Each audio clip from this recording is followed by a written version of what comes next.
Good evening, guys. Let's just let it catch up a second.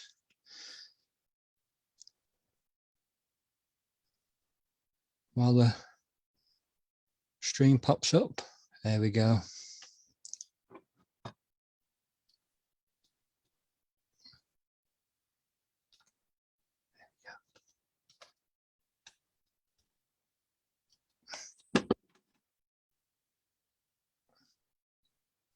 Just give it a few seconds to catch up and then we'll get started.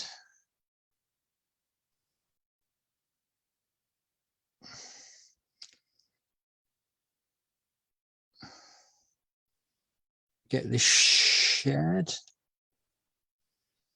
I shall tag you.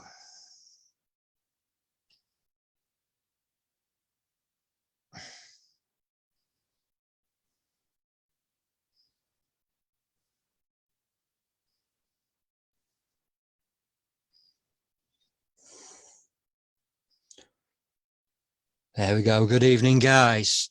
As always, thank you to my sponsors at No Mean City Clothing and Armour Scaffolding.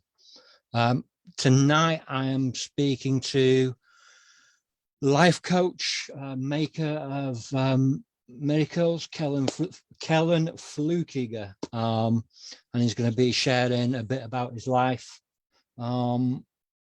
And we'll see where it goes from there and have a chat. Good evening, mate. Thanks for coming on.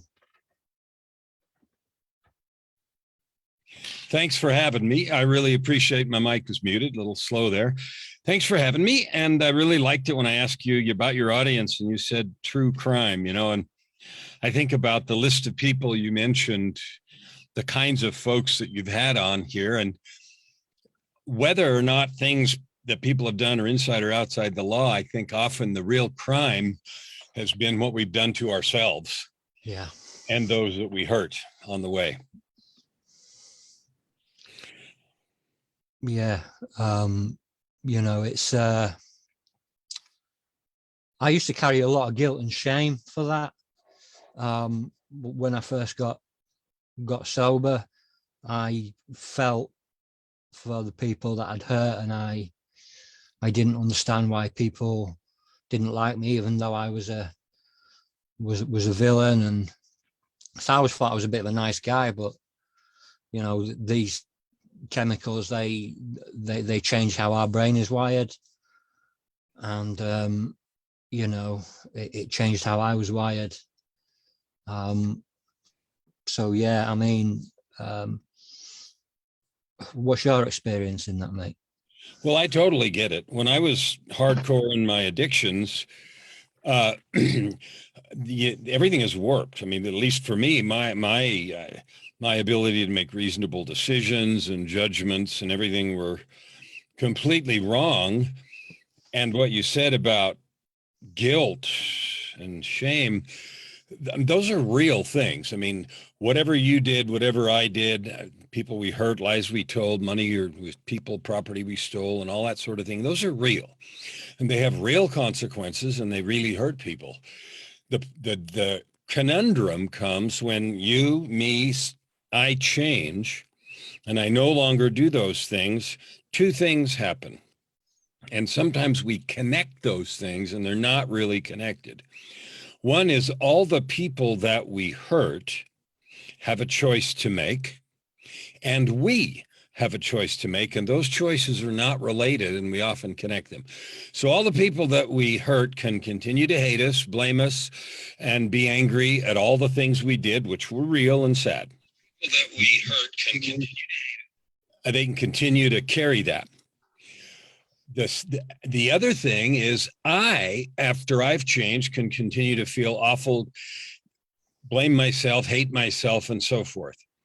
If I continue to hate myself after I've changed and done what I can to make amends, if I continue to hate myself, all that happens then is it limits my ability to do anything good. So you now have this show. You said you've done some 40 episodes. You're adding good to the world. You're telling stories, helping people to see who they are, to change perhaps who they are, and to get encouraged about doing something better. If you were still locked up, angry, blaming yourself, hating yourself, your ability to carry that message would be limited. So one of the most important reasons for us to have the conversation about forgiveness, including forgiving ourselves, is because after we've made a change to do something good, if we keep carrying the rocks in the backpack of hate and self-loathing, we're not going to be very effective at helping anybody do anything. Now, the other folks that are on the receiving, we're on the receiving end of all the rotten stuff we did or said, they're going to have to make that same choice, and that will depend on their journey. What they want to get rid of, they don't ever have to like us, but they don't have to carry the hate and anger anymore unless they want to, because for the same reason, it limits their growth and journey, because hate and anger is poison no matter who's carrying it. Yeah. That's the thing. Unforgiveness was a big one for me, and it turned out to be quite a purger, because once I realized that things were out of my control and I couldn't control how other people think about me, and knowing what I'd done, and actually, if I don't forgive myself, then it's a very toxic thing, and it's the thing that's going to latch on to my traumas, and then I'm going to then end up going back and picking something up, and I'm going to be back to square one. So I needed to purge that, and to a point think, if I don't mind, that doesn't matter, and give up that toxicity, because unforgiveness, the way that I had it explained to me, is like drinking poison and expecting the other person to die. It's not going to happen. Yeah. You'd mentioned in the beginning before we started a little bit about story, so I might as well share some of my own journey. I started late in the recovery business. I started, I was raised in what some would have considered a sort of normal family. Mom and dad stayed married. My mom, well, they both, but my mom principally was kind of a religious fanatic. She enforced her views with discipline that today would be felony child abuse, and we would have been removed from the home. In those days, it was discipline. And I remember things like hiding in the locker room at high school, getting dressed last because I didn't want anybody to see the fact that I was black and blue, and, that sort of thing. And I'm not angry at all about any of that stuff. What happened because of that was two things. One, when I was very early teens, 13, I think my first time, I started experimenting with drugs because I wanted to be not present. So I started things like sniffing gas and doing whatever that I could do by myself. So it had nothing to do with peer pressure. It was just me escaping. The second thing that happened was I internalized the doctrine, the truth that I'm not okay. I'm fundamentally broken, and I'll never be good enough no matter what I do. And that was sad. It affected my grades and a bunch of other stuff, but I was blessed with a lot of brains, so I could have done really well. I did well enough to, I went on to college, but my whole life, and I'll give some details in a minute, but from the time I was 13, which is when I first remembered being depressed and frightened enough to do stuff like that, until I was 53. So 40 years, I spent hating myself, trying to make a lot of money and get good positions in the world to prove I was okay to her, principally my mom, but everybody. And on the inside, hating myself. And that twist caused me I didn't know how to love. I went in and out of relationships. I was married and divorced 3 times. I had different stints with drugs, in and out of rehabs with alcohol and drugs, whichever one was handy. The real addiction that I adopted was the addiction to self-loathing, whether it was gambling and wasting money I didn't have, or cocaine, which at one point I had $3,000 a week I was burning through, and I was making so much money that was lunch money. So I knew how to make money, and it was one of those things where it's like a movie where the guy is some big dog, whatever, and behind the scenes, his life is a total disaster. That was, my story. And so I burned through, like I said, multiple relationships. I had kids, some of them to this day, 10. I have 10 children. Some of them to this day don't talk to me, but I don't care yet. I mean, I don't care, not because I don't love them, because I do, but I got time and patience on my side. So at 53, after burning through all that stuff in and out of rehab and secret executive rehabs, the whole thing, all the stuff you see in movies and reading books. Yeah, I'm the poster child for all that crap. Finally, when I was in 2007, I had a divine intervention. So if you think about the television show, the reality show Intervention, it was like that, only it was a divine intervention. I didn't know what the reality show was. I'd never heard of it because I wasn't a TV watcher, and I'm still not. I don't spend a lot of time on TV because I got a lot of other stuff I'd rather do. But here was the start of that change after life was that big of a wreck. One night on a Friday, I got home from work. I was going to go out to some place I didn't know, start my weekend bender. And I used during the week, all the time, but just got really, continuous on the weekend. So I was getting ready to go out Friday night, and it was about 8:00 or something. And all of a sudden I had this desire to turn on the television. Now, I didn't watch TV. I had the biggest one you could buy because, of course, I was making a lot of money. So that's just what you have, right? The biggest one, they're a big old everything. Well, I had to ask, when I had 4 teenage kids living with me, I had to ask one of them how to turn it on because I actually didn't know how. So one of my daughters turned the TV on, and the program that it accidentally landed on was that program, Intervention. Well, I'd never heard of it. So I watched a few minutes, and it was the protagonist, the guy that the show was about, was a high-ranking executive with a cocaine problem. So I watched about 10 minutes and said, screw this crap. I'm not watching this. I turned it off. I went and did some other stuff for 45 minutes or something. And then I was getting ready to go out. And then for some reason, I had this urge to turn the television back on. So now I knew how. So I did. I turned it on, and that very same program, same episode, started over. And no, I didn't have a DVR. No, it wasn't recorded. No, it wasn't scheduled. No, no, no, and no. It scared the crap out of me. So I thought, okay, I guess I'm supposed to watch this. So I watched it, and it wasn't very interesting. The guy turned down all the help, and it was a disaster and everything else. But it scared me. And so I didn't go anywhere that night. And I finally went to bed. I just thought, well, I don't know. So I was kind of pensive, and I went to bed a little before midnight, 11 or something. I spent the night in hell. I had an experience out of body. I was gone somewhere. And before my eyes paraded all the things that my life had been.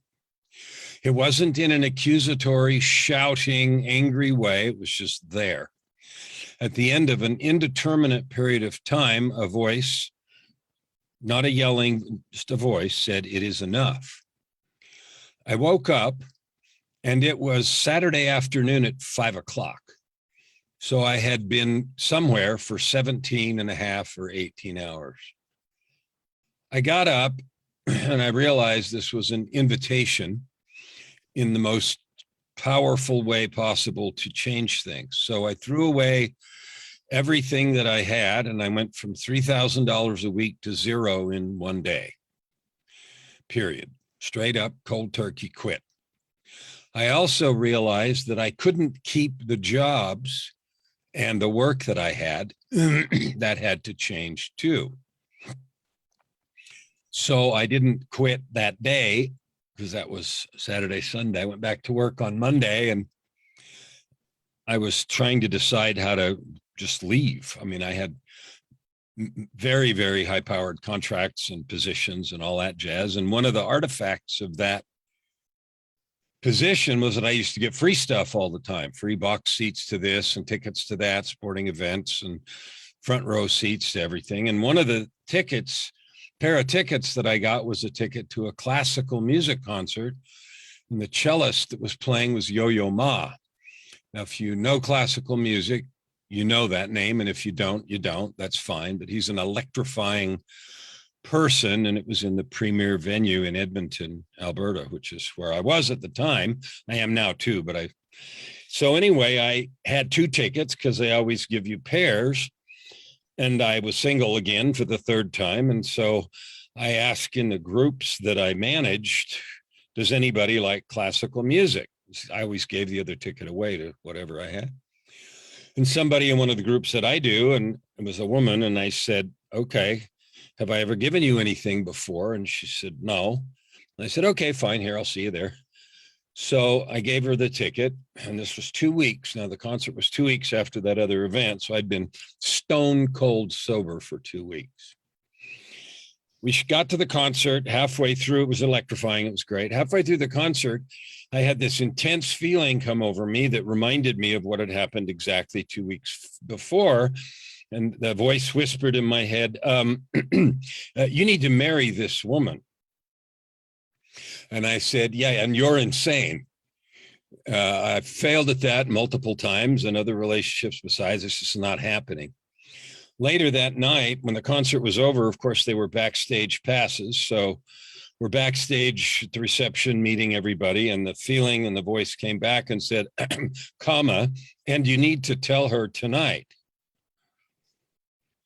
And of course, again, I argued like furiously because I thought I could be, sexual harassment, and she worked in one of my groups and all kinds of crap. And I thought, this is nuts, but you don't win those arguments. So I did, and it went about like you would have imagined. Are you insane? And so 2 weeks later, she had her own set of experiences. She resigned her position, and so did I, and we've been together now 14 years. Wow. So not only was I told to quit the jobs and to dump the drugs and everything, which I did, I was given someone to help me, which was beyond belief and generous. She helped me through the last 14 years, the first 6 of which I was sober now, but the first 6 of which I had to learn to deal with this depression that I had never talked to anyone my whole life. So 40 years I spent in complete isolation, never speaking to a soul about the turmoil that was in me. It's just, you suck it up and you do it yourself. And if you talk about anything else, you're a weird, and mental health had all the stigma, and it's getting better now. But in those years, it was awful. And so you didn't, and I didn't. And her willingness to do that, I've often since asked her, what on earth? I mean, there were rumors in the office. Everybody knew I was not okay, but nobody could do anything about it. So what on earth made you say yes to such a ridiculous, insane thing? She said, I don't know. She said, I just knew it was the right thing to do. And I said, okay. So that's the start of, it was the end of the drugs. It was the start of the rehabilitation of depression, which had been untreated and never even discussed for 40 years. I'm still living with this. I hate myself and everything I've done. And it was more evidence. Look, I've now blown up this last thing, which was making me $1 million a year, and et cetera, et cetera. So that's kind of where the change started between all my life up to 52, 53. That time had been just one circle of sameness, around and around and around, up and down the success, failure, self-sabotage, addiction, ruined relationships, divorce, again, more success, more money, more failure, more rehab, up and down, up and down, up and down, until that time. So I could recite all those stories, but they all sound the same: lying, pretending, hiding, lying some more, and you know the drill. So that's kind of the story before the change in 2007, which is now 14 years ago. I can relate a lot to the angel, really. Yeah, slightly different for me, where I was homeless and I was going to a local church on a Friday morning for a coffee morning, and I was greeted by a friendly smile and a woman that served me coffee. She liked my t-shirt. She took pity on me. She took me for a sandwich and she bought me food. And we got married. It'd be 2 years at the end of November. And we've been together since 2014. So yeah, it's like she's my angel. She was put there when I needed her. So what that tells me, your story and mine, and this is for anyone who's watching this later, I don't care where you've been. I don't care what you've done or what's happened to you or what you have done to others. There may be cleanup to do. There may be all that. Yes, yes, yes. But no matter what has come before, it is never too late to decide to do something else and to matter and to make a difference if you choose to live into your own divine purpose. We are not here to fail, despite our best efforts to prove that we are failures. Yeah, that I agree with.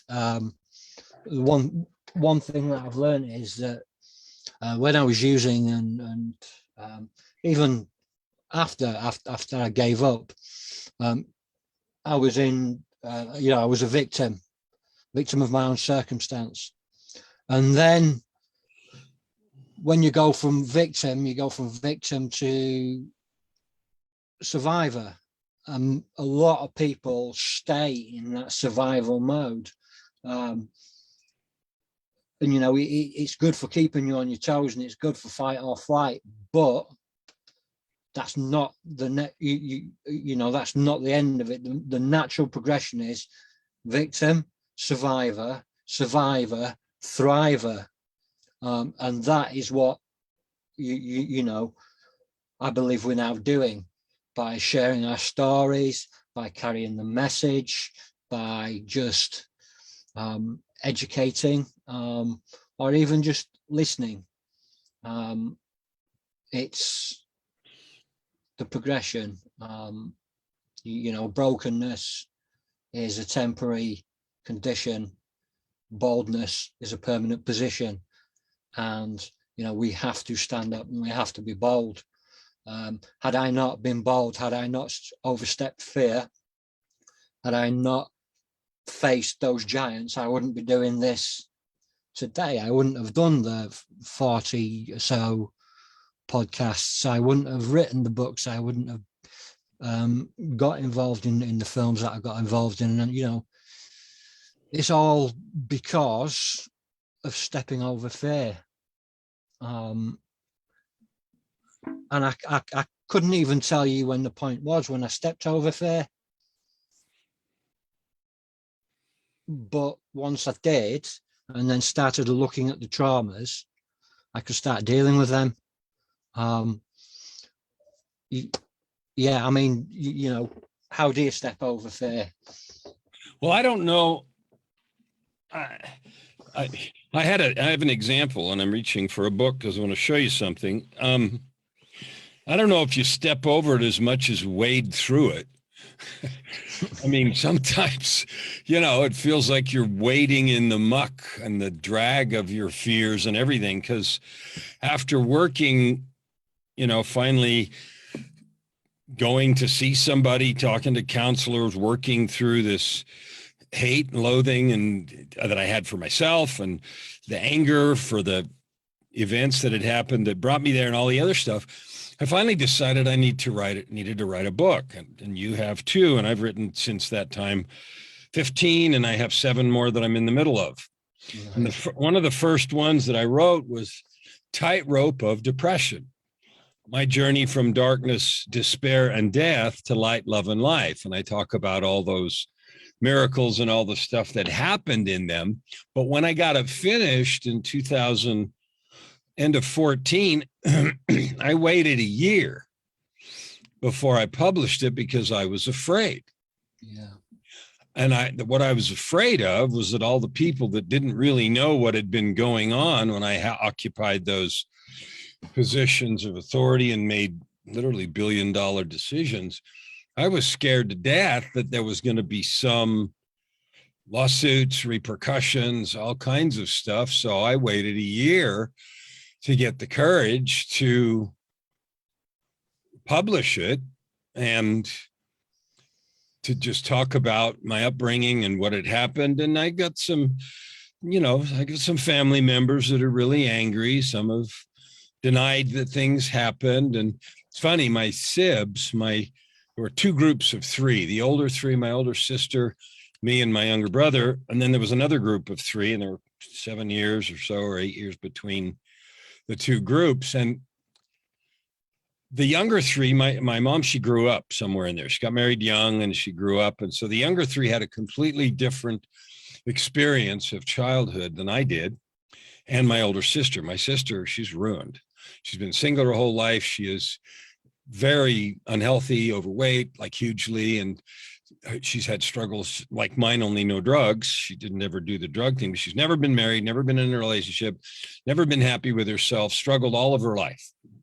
And now that I know enough, see, all those years I didn't know what was going on.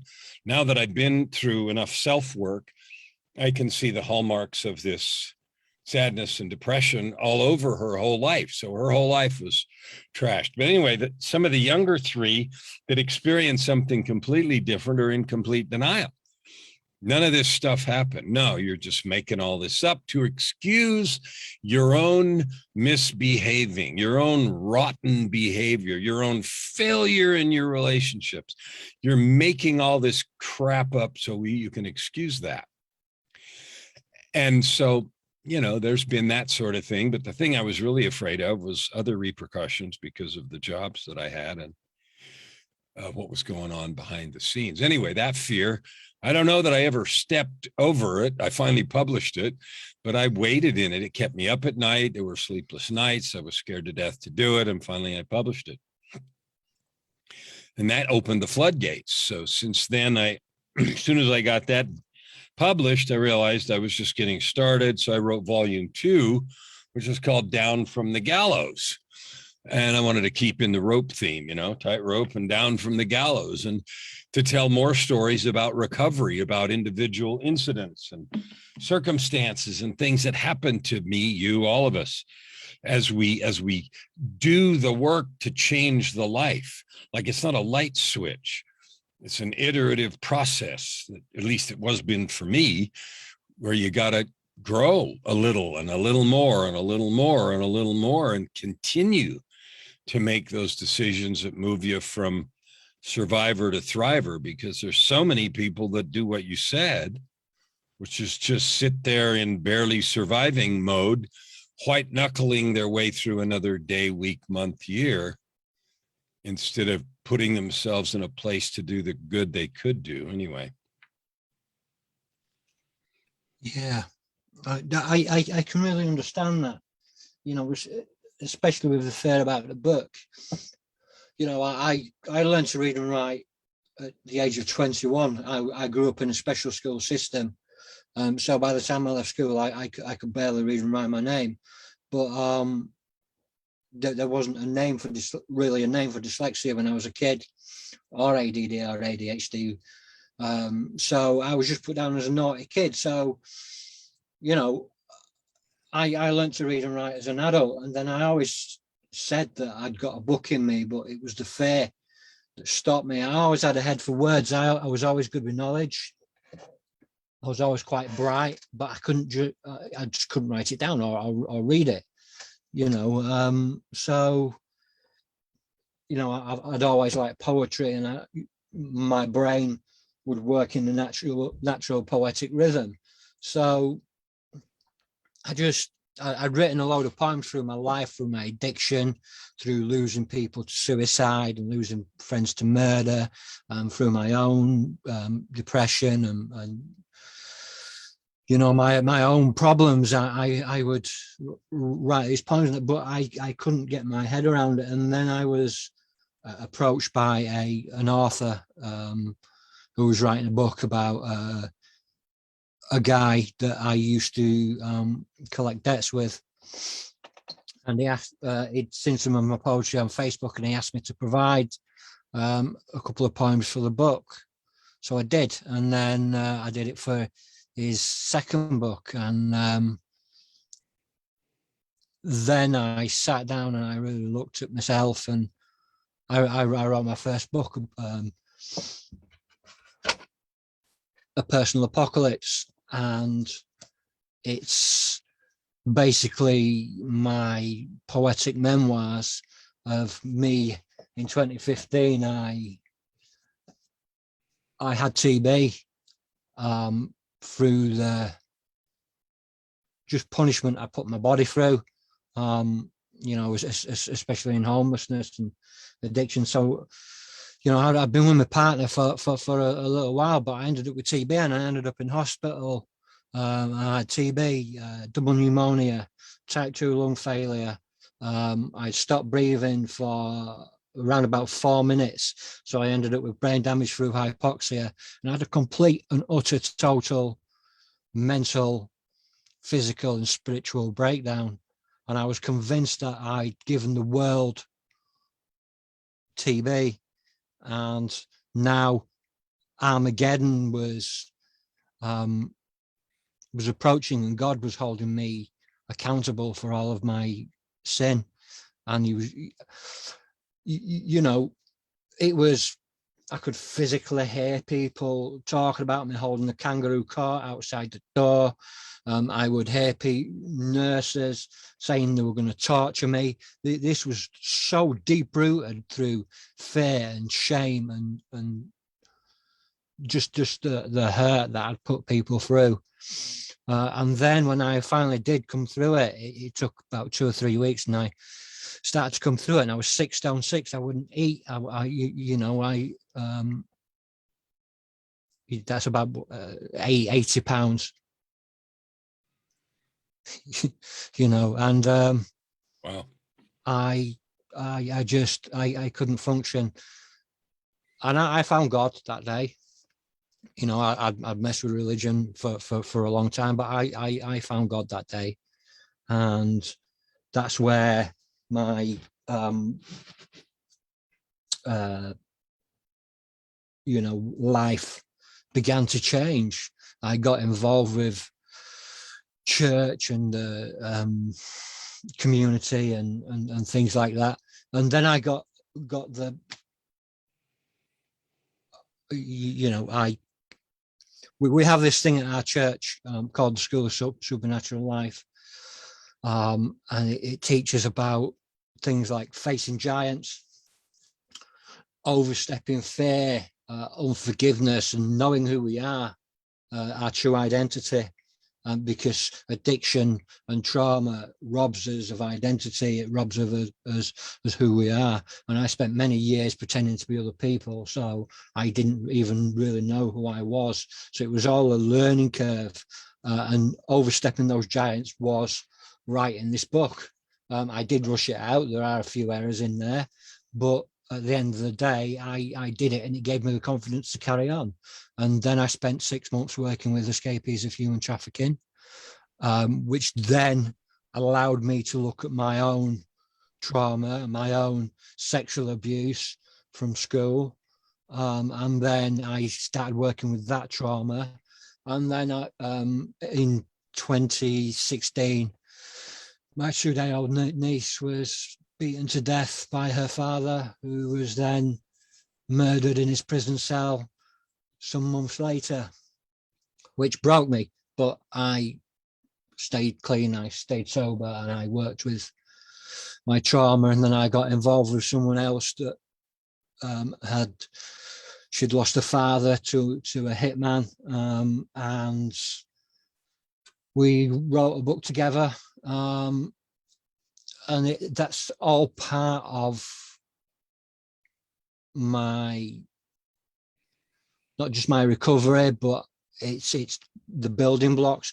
I was always told at school, not just at school by my teachers, but by family, and well-meaning family, that I would never amount to anything. And I believed that. These are the lies that we believe, and the addiction and the self-loathing, and all these lies that we believe about ourselves. I'll never be good enough. They won't like me. One of my favorite was, well, if they only knew. Yeah. In other words, you're putting up some front and you're like, yeah, but if they only knew, fill in the blank, XYZ, then they'd hate me, then this, that, and the other. If they only knew. I love what you're saying, and resonate with me completely. Mine was if they only knew.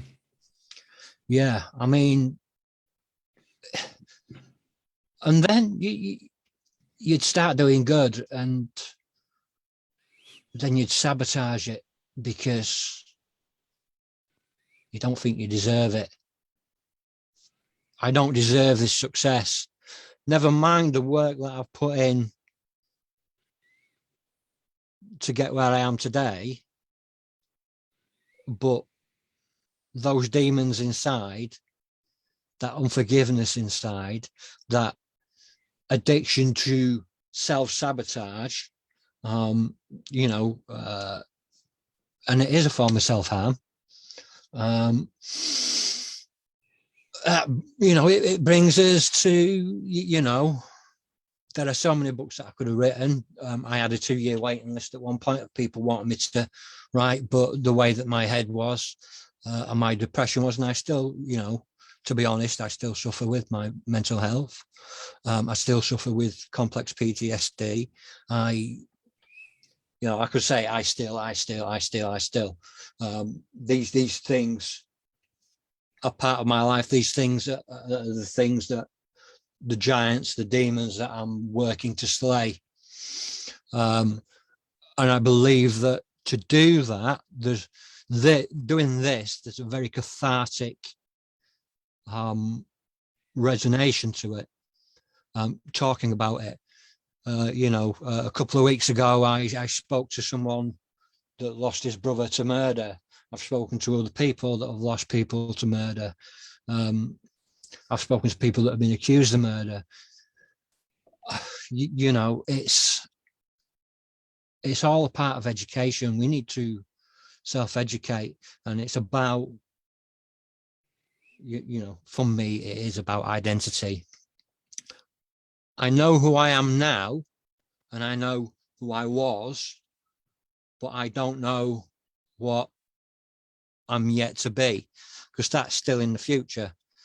To a point, I live to a 12-step program. I have to, but I don't know where this is going to take me, if it'll take me anywhere. I just enjoy sitting here talking. I enjoy listening, and I enjoy entertaining and educating. And that's good enough for me. Even if one person watched these, I'd be happy. The phrase that I use, I love what you're saying, and there's several points of resonance with me because of the stuff that I've done, and it sounds like you too. I've felt compelled because I have been given the opportunity to change, to rescue, to whatever it is, you found God. Each of us find that change impetus in the way we do.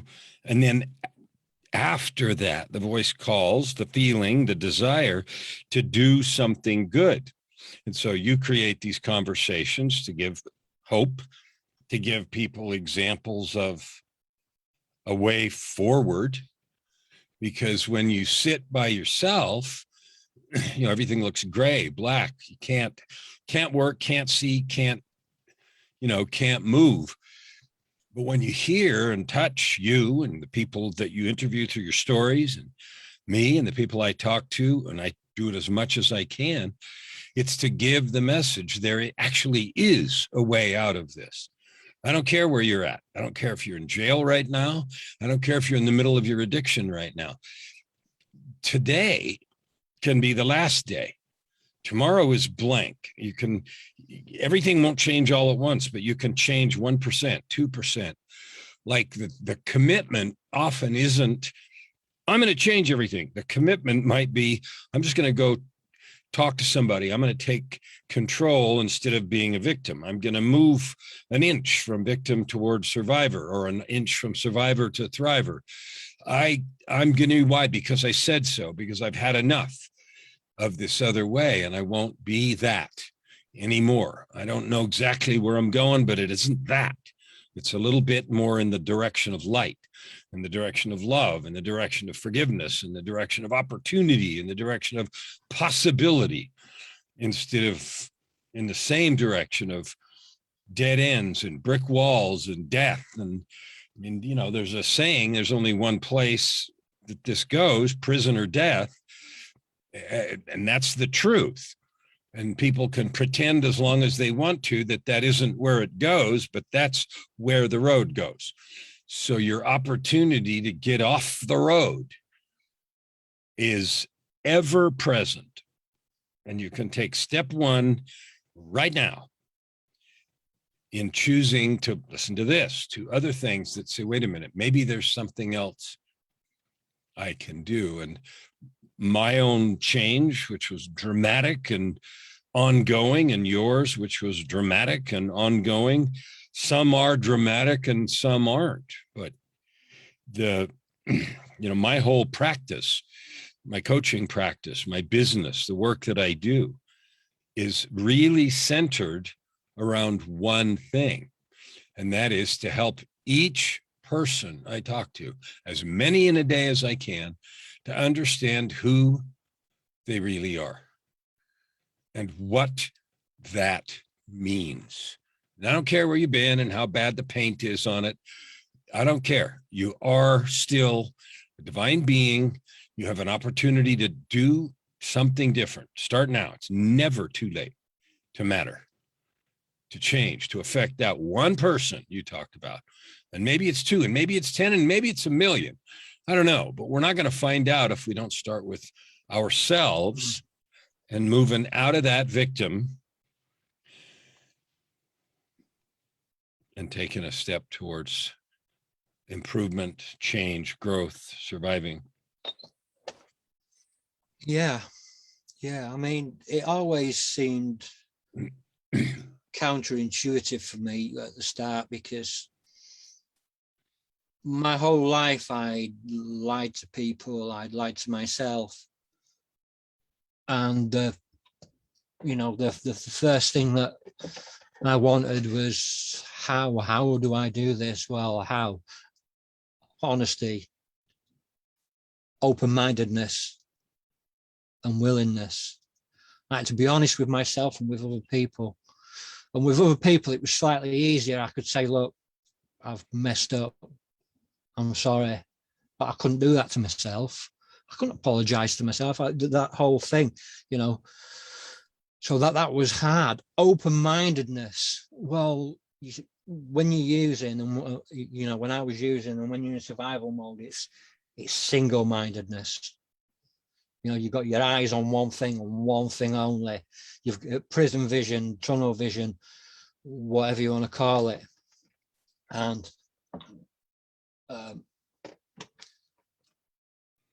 it was, I had to get my head around that. And then willingness. Well, yeah, it's all right knowing about it, but then it's, you know, and being willing to learn, but you've got to be willing then to put it into practice.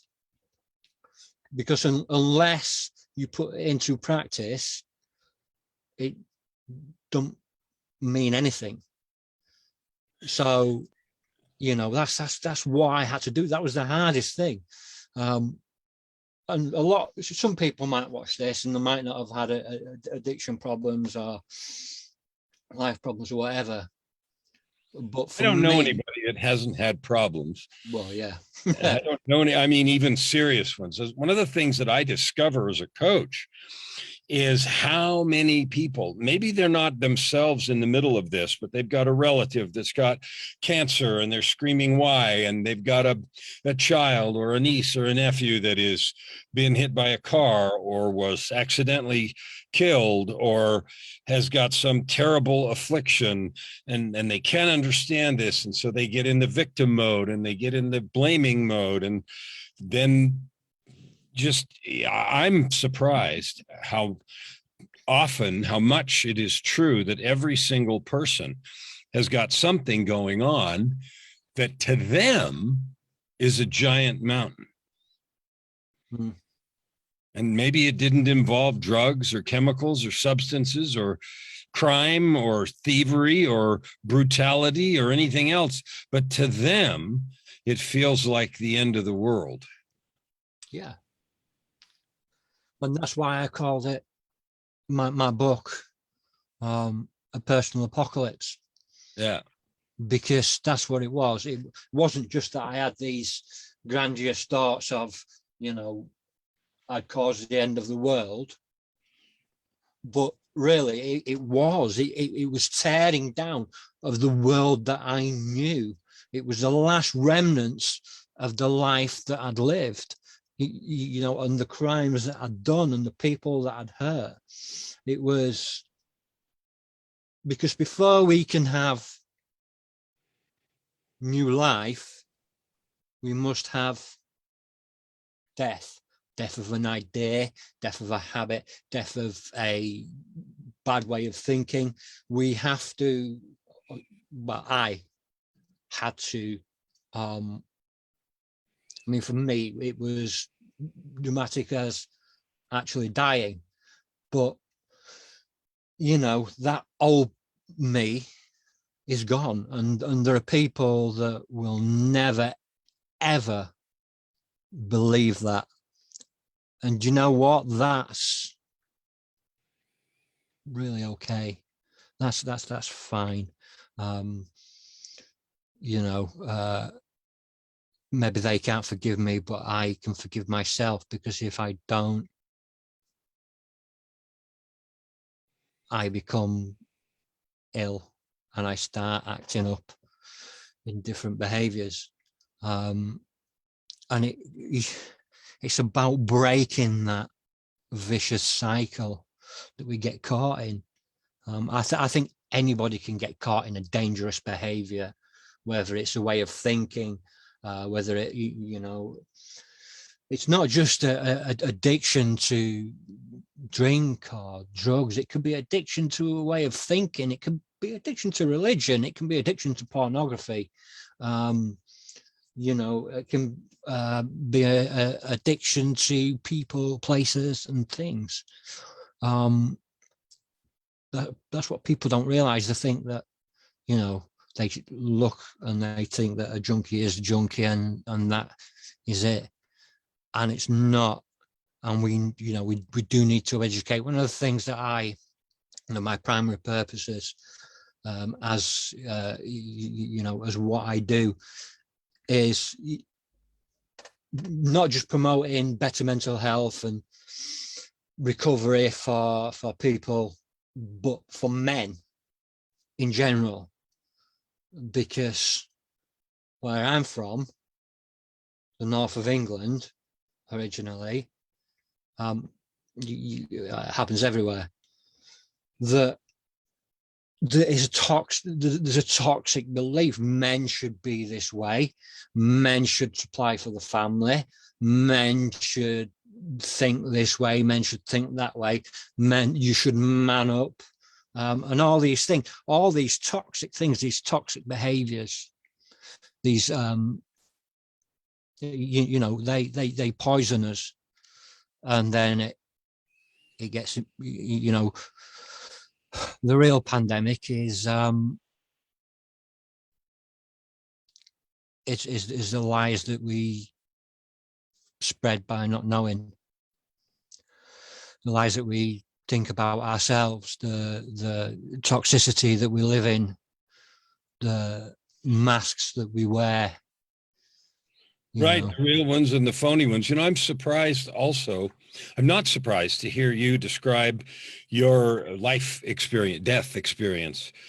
I'm continually, I won't say amazed, it's the wrong word, but continually find that people that have had big problems and make radical shifts do it through a death, an experience of death or near death or partial death or something like that. And that does change people. It does change you. It changed me when I had that situation. And 3 years ago, another one of my books, Meeting God at the Door, I actually got infected with a fatal disease. And in the summer of 2018, which is 3 years ago now, I died. My heart stopped in the intensive care unit at the University of Alberta Hospital here. I had 3 conversations with God, and these weren't in the context like the original one 14 years ago was, hey, you know, change. This was just, I got this illness that was fatal and it killed me and should have. It had the doctor told me later, it had a 10-day mortality rate of 100%. Well, I got to the hospital on the end of day 5. So the fact that I, you know, went into a coma and my heart stopped was not a surprise. They expected me to die. What they didn't expect was that when they tried to restart my heart, it worked after I'd had one of these conversations and agreed to come back. And then I was able to, you know, recover. I lost a ton of weight in the hospital. When I got out, I couldn't walk. So a number of similarities to that. And those choices are what is so important. And, you know, you mentioned all the addictions.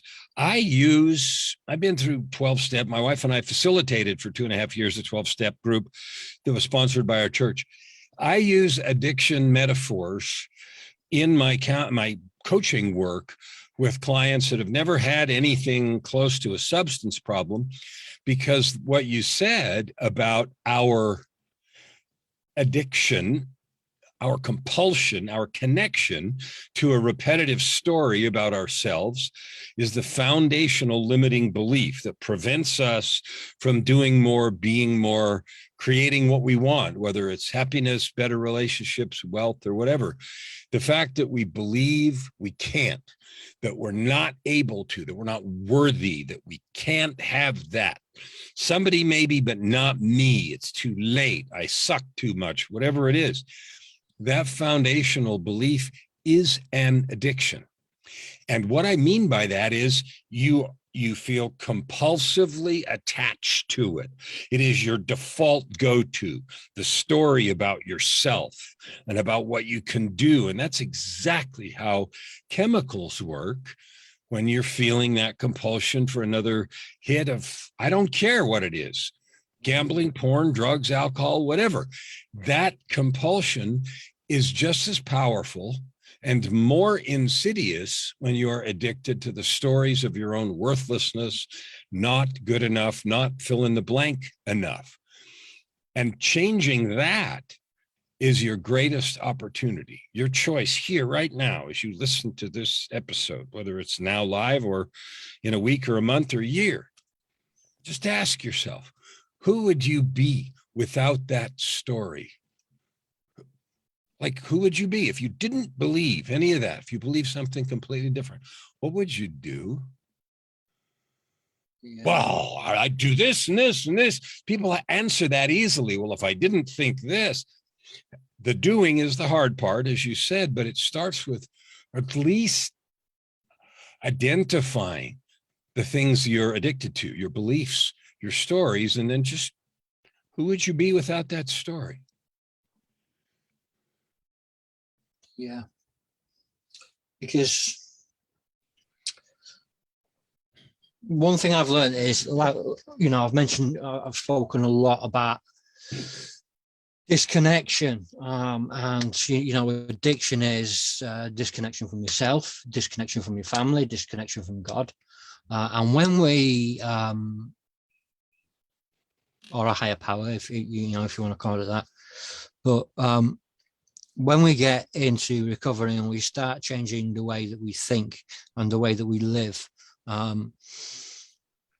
we start gaining those connections back, through events, through doing things, through repetition, through learning, whatever. I spend a lot of time in conscious contact with God as I understand him, and I spend a lot of time within my church setting, especially now we're allowed back into church, because for a long time we weren't, and it was only online services, which I really struggled with, and I got disconnected from that because I couldn't get my head into watching them. So it's about creating that connection again, through prayer, meditation, through reading, through communication. Without all these things that are in place, I wouldn't have been able to even take step one, I don't believe.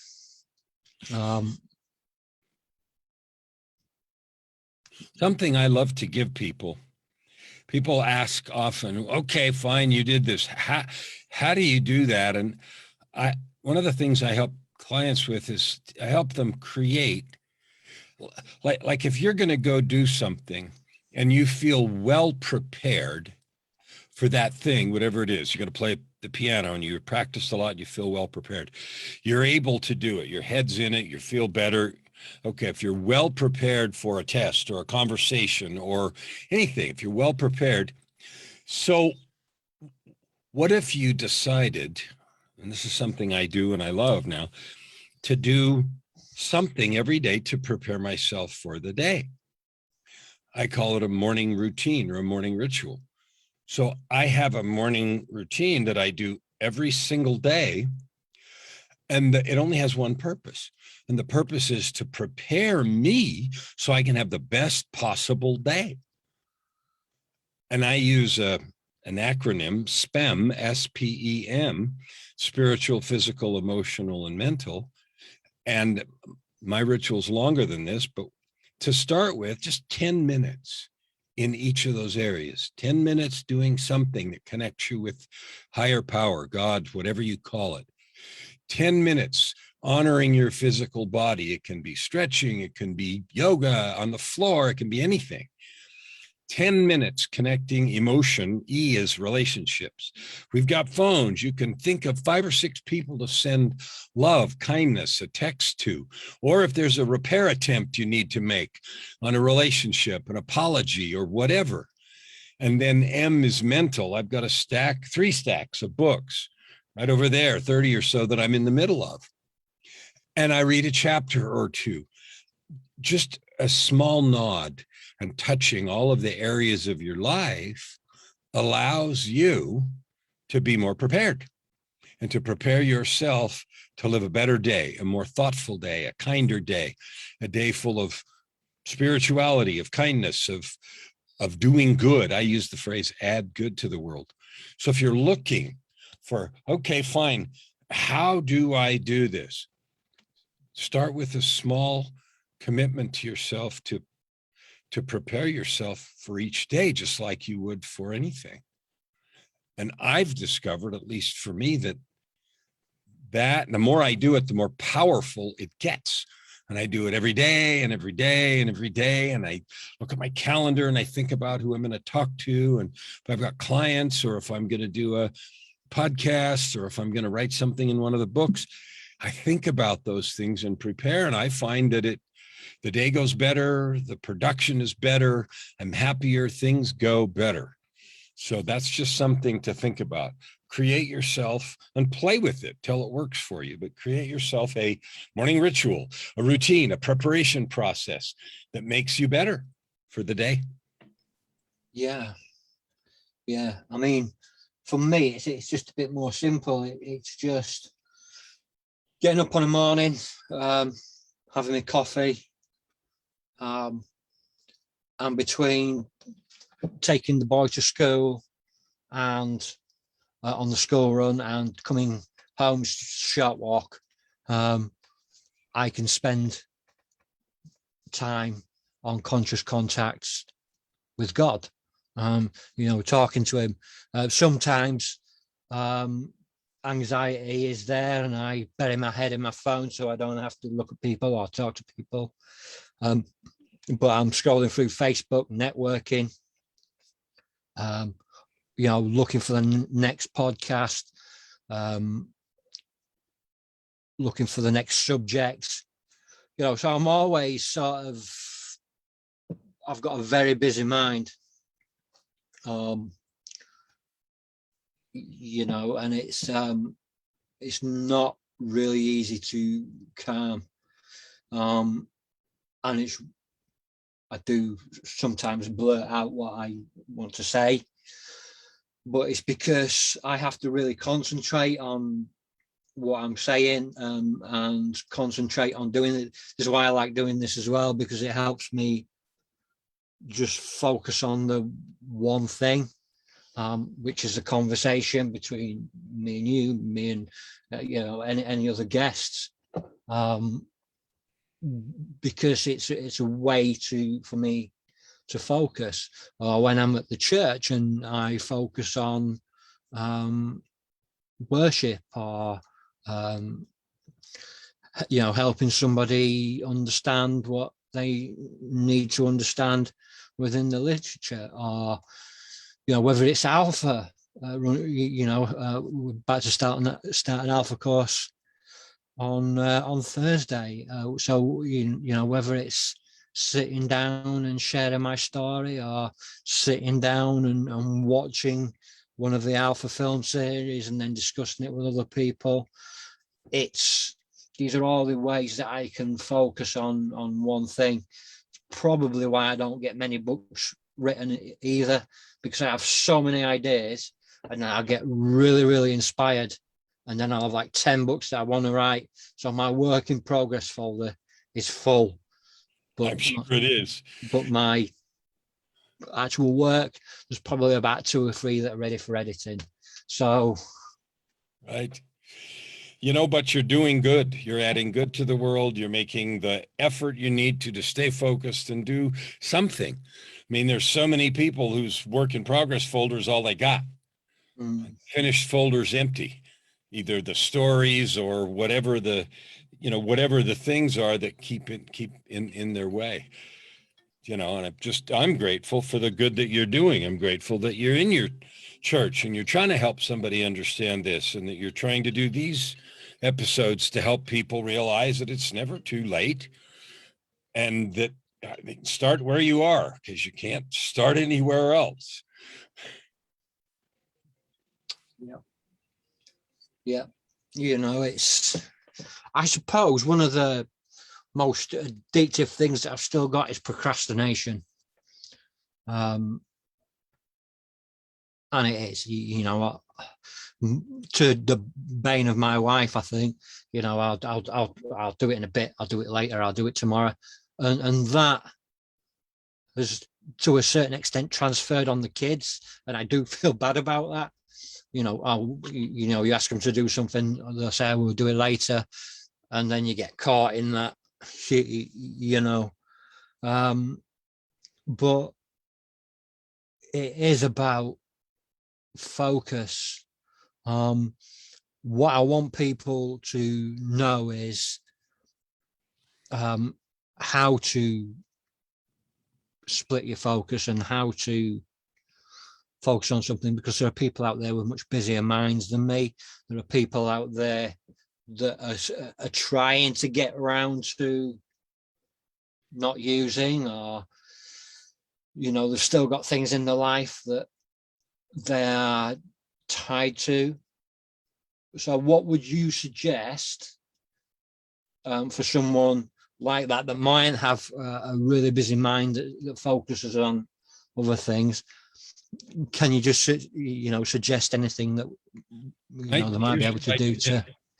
Every single person that I know has a way bigger list of things that they're going to do list, than they can ever get to.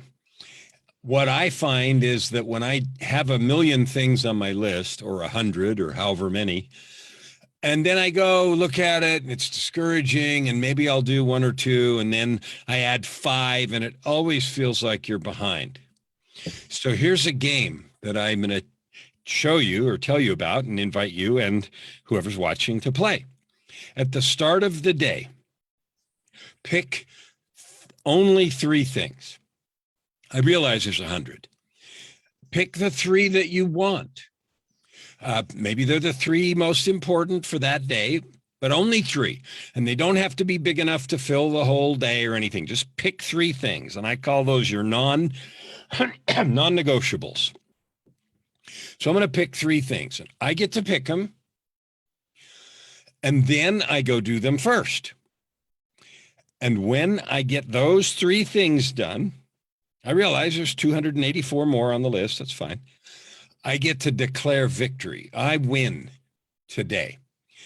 The way we live the other way, with a list of things and it's over intimidating and it's too long, we feel like we lose every day. I got 7 things done and I put 9 more or 15 more on the list. I'm never gonna.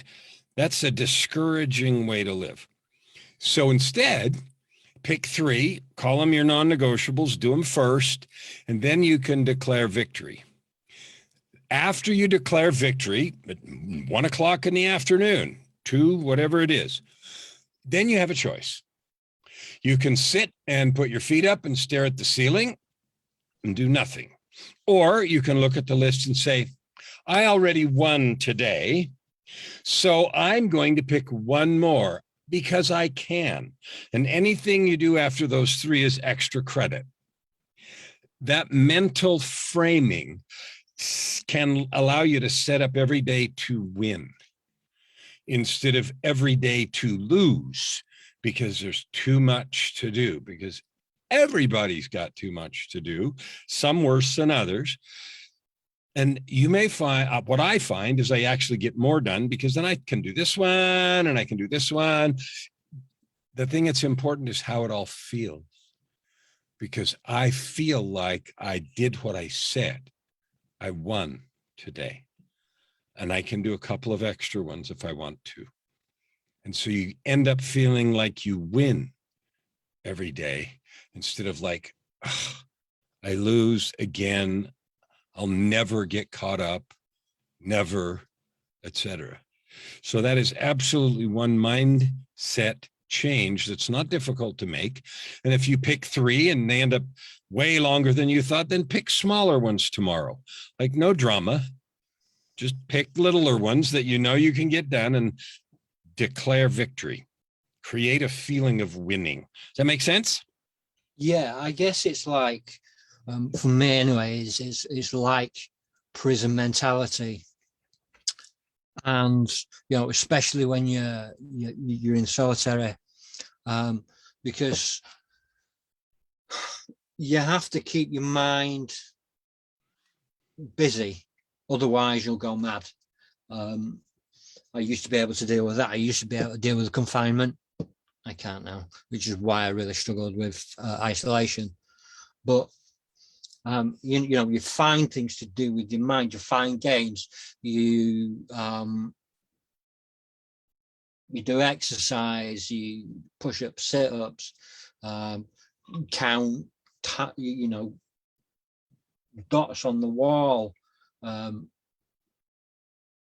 know, look at the ceiling, make pictures in the thing, just to keep your mind, you know, working. But then that's, I suppose that's part of survival mode. But the sort of flip side to that is that you can get caught in your own mind and in your own prison. And that's where, that's where isolation for me, when COVID first hit, that's where it floored me. I'll be honest, it did. It absolutely floored me, because I had so much that I thought I wanted to do and that I thought I could do, but I couldn't concentrate on it. So all I did for 3 months was watch, 80s and 90s films all day, every day, while the kids were at school. And I got nothing done whatsoever. That was the only way that I could not be in that prison of my own mind. Because it wasn't that I had writer's block or anything like that. It's that I couldn't even concentrate for 5 minutes on something like that, where I could just sit and zombify in front of the laptop and watch films. And that's, now I know that is dangerous behavior.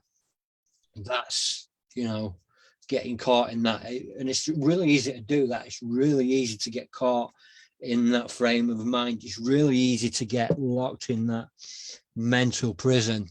But it's not easy to get out.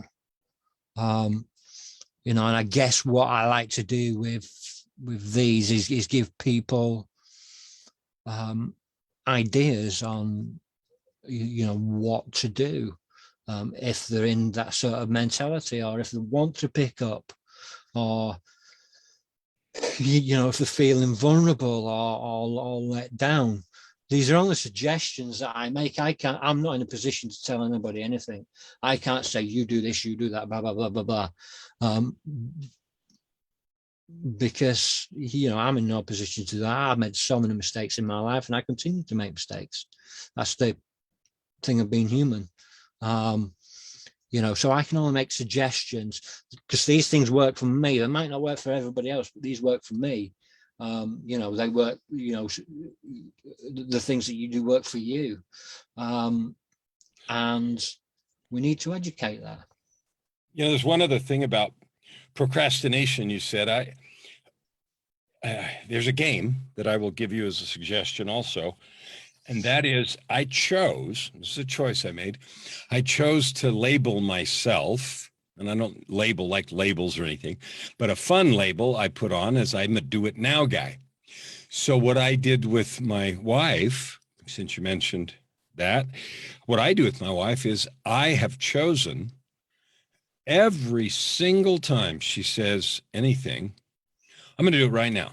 I'm going to set down whatever I've got in my hand. I don't care if I'm on the way to the garage to put this or that away or whatever, unless I'm late, or not late, but up against a client call or something that I have to do right now. Unless that, I'll just do it right now. And now that's turned into a game, because I say to her, I'm going to do it right now. Well, you don't have to. No, right now. You said it. I'm going to do it right now.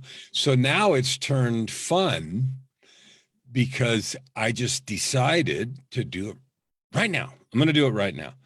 So yesterday she asked me for, I'm going to teach a class this coming Friday to people who are coaches about finding clients. So just some marketing stuff. And yesterday she asked me, I need 3 things that you're going to teach so I can do the marketing material. She's my business partner, and she helps with our online stuff. So I went down, my office is downstairs. So I went downstairs, sat at the computer, and wrote them right now. And so literally in 5 minutes, she had them in Skype. We communicate back and forth to Skype, written, all done, organized. And she wrote back and laughed. And she said, I love the fact that you write now. But it was just a game that I decided, and I decided it for exactly the reason you said. I don't want to remember it. I don't want to fight with, when am I going to do it?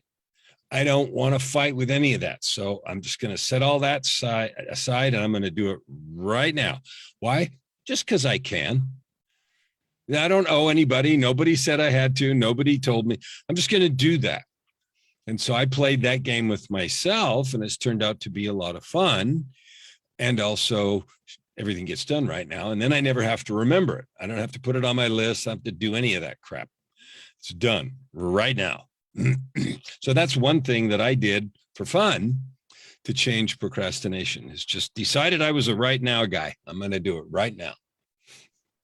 And I literally mean right now. I've been known to just put some stuff down and do whatever it is right now and come and pick it up. That's a great idea. That's something that I would never have thought about, you know. I mean, people have said to me, well, if you got up and, if you did it, then it's done, and I say it to the kids, when they say, oh, I'll do it later, you say, well, if you do it now, you don't have to do it later. It's done. And I can say that to the kids, but it doesn't click in my mind, because I guess part of that toxicity is, well, I'm the parent, you're the child. And I think that's one thing that I need to look, I know I need to look at that. I'm always open to learning, especially about parenthood. I've been a parent for quite a long time. And it's only like you saying that now, that's just made it click in my head. Thinking, well, that's what I say to the kids, but I don't do it myself. So we'll make it a game. It's just an idea. I just declared, and I told her, my wife's name's Joy. I told her, so I'm going to be a right now guy. Anything you ask me to do, I'm going to do it right now. Why? Just because I can. Just because I decided I'm going to be a right now guy. So don't ask me anything you don't want right now. And so, it's fun and it makes us laugh. And so it fixed that problem and we made it a game. So that's how it's one little idea. I'm sure my wife would, she is watching. I'm really sure that she'd appreciate that. Well, it's for you. You do it if you want to, for you to decide, don't do it for somebody else. I did it for me. I've just decided I don't want to remember and I don't want anybody. I just don't want to. I've just decided I'm going to be a right now guy. That's great. That's really, that's really great. I'm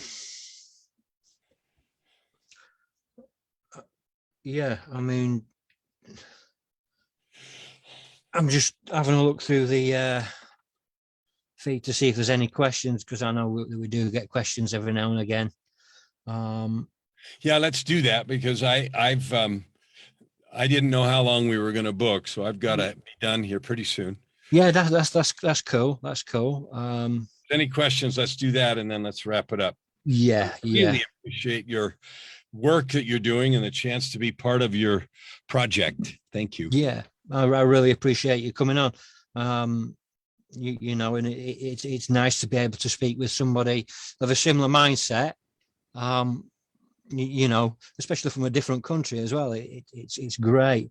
I don't think there are any questions, but it's more there are people that are just getting involved in the chat. Let's see. Michelle Whiteford says, hello, been clean for 2+ years and I'm working on myself every day. That goes by striving and thriving every day. Positivity all the way. It's the best way, I think. Dealing with my trauma today, but need to forgive yourself and others, even if you don't want to. I think that's a big one. I think I love that. The forgiveness is just so that you can be a whole person and do good. Because like you said earlier, if you don't, you're carrying the poison. Yeah.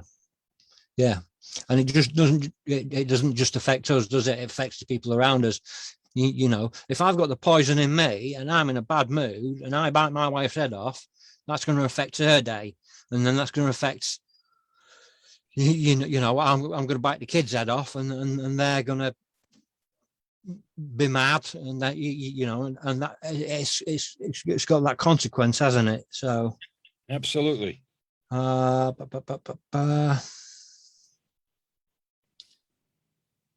Michelle Whiteford again saying that's absolutely amazing.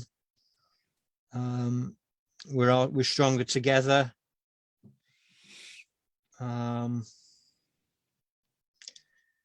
Yeah. And then people speaking between themselves. Where can we find your books? We'll finish on this, and then I'll cut the feed.